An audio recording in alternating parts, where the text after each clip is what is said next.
పెళ్లైనా పండగైనా వేడుక ఏదైనా పట్టు చీరల ప్రత్యేక వేదిక వారాహి సిల్క్స్.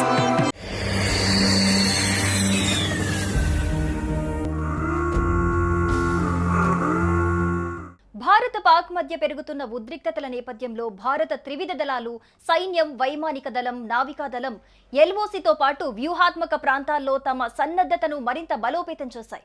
రక్షణ వర్గాల సమాచారం ప్రకారం ఈ సున్నితమైన భద్రతా పరిస్థితుల్లో భారత సాయుధ బలగాలు అత్యంత అప్రమత్తంగా ఉంటూ ఆయుధాలకు, వ్యూహాలకు పదును పెడుతున్నాయి.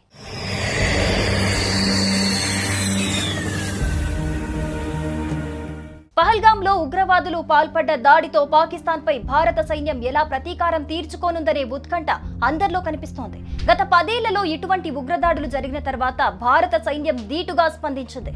ప్రణాళికాబద్ధంగా పాక్లోని ఉగ్రవాద శిబిరాలపై దాడులు చేసింది. ఈసారి కూడా భారత్ దాడి చేయాలనుకుంటే మన సైన్యం ముందు కొన్ని ఆప్షన్లున్నాయి. ఈ కింది ఆప్షన్లలో ఏదైనా ఒకదాన్ని భారత్ ఉపయోగించుకోవచ్చు. రాఫెల్ మిరాజ్ 2000తో దాడులు. ఫ్రాన్స్ నుంచి భారత్ కొనుగోలు చేసిన రాఫెల్ యుద్ధ విమానాలను వాడుతూ పాక్లోని ఉగ్రవాద శిబిరాలపై భారత్ దాడులు చేయొచ్చు. పాక్ సైన్యం అడ్డం వస్తే ఆ దేశ సైనిక కార్యాలయాలపై కూడా దాడులు చేసే అవకాశం ఉంది. అలాగే మిరాజ్ 2000 యుద్ధ విమానాలను కూడా భారత్ వీటి కోసం వాడొచ్చు. గతంలో బాలాకోట్ పై దాడి జరిపిన తర్వాత భారత్ కు కొన్ని సమస్యలు వచ్చాయి. అటువంటి సమస్యలు మళ్లీ రాకుండా భారత్ ప్రణాళికలు వేసుకునే అవకాశం ఉంది. రాఫెల్ మిరాజ్ 2000 యుద్ధ విమానాలకు శత్రు దేశాల రక్షణ వలయాన్ని సైతం ఛేదించే శక్తి ఉంటుంది. అయితే ఈ రీతిలో దాడులు చేస్తే భారత్ కు అంతర్జాతీయంగా కొంత ఒత్తిడి ఎదురయ్యే ఛాన్స్ ఉంది. వీటిని ఎదుర్కొనేందుకు కూడా భారత్ రెడీగా ఉండాలి.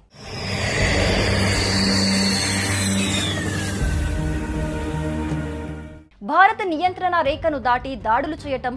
పహల్గాం ఉగ్ర దాడి తర్వాత భారత్ సింధు జలాల ఒప్పందాన్ని రద్దు చేసింది. దీంతో సిమ్లా ఒప్పందాన్ని పాక్ పక్కన పెడుతున్నట్లు చెప్పింది.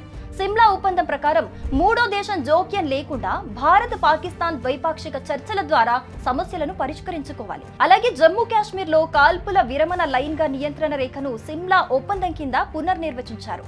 ఇప్పుడు ఆ ఒప్పందాన్ని రద్దు చేయడంతో నియంత్రణ రేఖను పాక్ గుర్తించినట్లవుతుంది. కాబట్టి భారత్ మరింత వేగంగా సైనిక ఆపరేషన్లు చేపట్టే ఛాన్స్ ఉంది.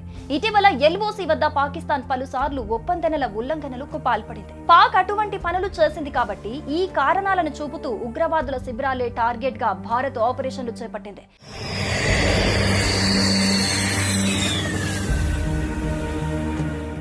అక్కడికి చొచ్చుకొని వెళ్లి దాడులు జరపాలంటే అక్కడ ఉండే భౌగోళిక పరిస్థితులను తట్టుకొని భారత దళాలు తీవ్రంగా శ్రమించాల్సి ఉంటుంది. అంతేగాక ఇప్పటికే ఆయా ప్రాంతాల్లో పాకిస్తాన్ దళాలు సిద్ధంగా ఉన్నాయి. పాకిస్తాన్ ప్రేరేపిత ఉగ్రవాదుల భరతం పట్టడానికి భారత్ సర్జికల్ స్ట్రైక్ చేసే అవకాశం ఉంది.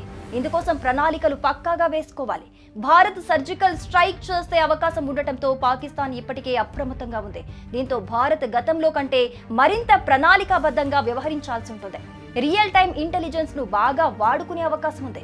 పాక్ లోని టార్గెట్లను ఛేదించడానికి భారత్ శతఘ్నులు, స్కైప్ గన్స్ ను భారీగా వాడే అవకాశం ఉంది. భారీ మోటార్లను సైతం ఉపయోగించవచ్చు.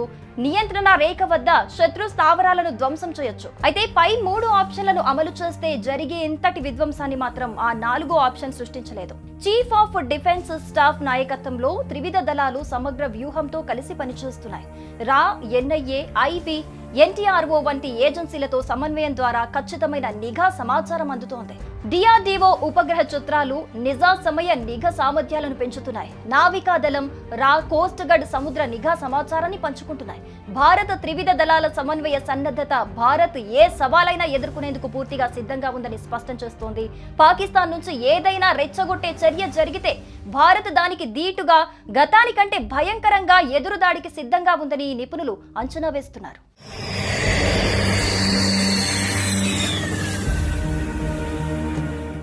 సుమన్ టీవీలో మీ పర్సనల్ అండ్ బిజినెస్ ప్రమోషన్స్ కోసం కింది నెంబర్కి కాంటాక్ట్ చేయండి.